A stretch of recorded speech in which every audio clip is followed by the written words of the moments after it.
Hare Krishna. I am Sri Jees of class 7. Today I am going to chant shlokas of chapter 14 of Bhagavad Gita.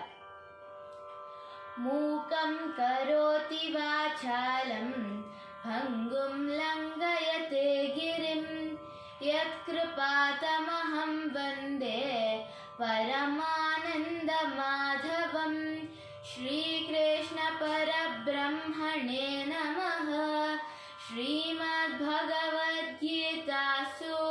Ata Chaturthodhyayah Gunatraya Vibhaga Yogaha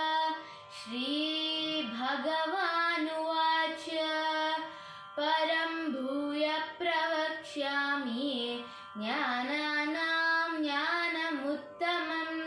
Yajñatva Munaya Sarve Param Siddhimito Gatah Idam Jnanamupashritya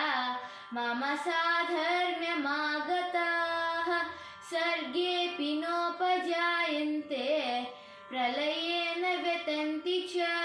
Mama Yoner Mahad Brahma Tasmin Garbham Dadamyaham Sambhava Sarva Bhutanam Tatho Bhavati Bharata Sarva Yonishu Kaunteya Murthaya Sambhavantiyah Tasam Brahma Mahadyonihi Aham Bijah Pradah Pita Sattvam Rajastama Iti Gunaha Prakriti Sambhavaha Nibandanti Mahabaho Dehe Dehe Namavyayam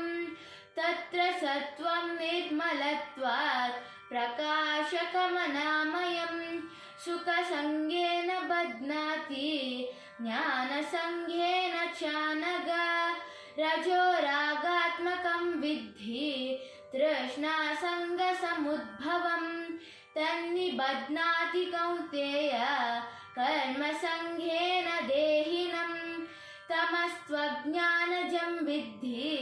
Mohanam Sarva Dehinam Pramadhalasya Nidrabhi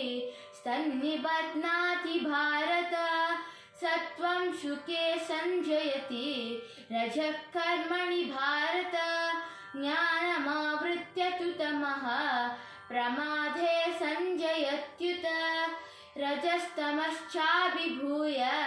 Sattvam Bhavati Bharata Rajasattvam Tamaschaiva Tamasattvam Rajastatha Sarvadvareshu Dehesmin Prakasha Upajayate Jnanam Yada Tada Vidyam Vivruddham Sattvamityutam Om Tat Saditi Shrimad Bhagavad Gita Su Upanishadsu Brahma Vidyanam Yoga Shastre Shri Krishna Arjuna Sambhade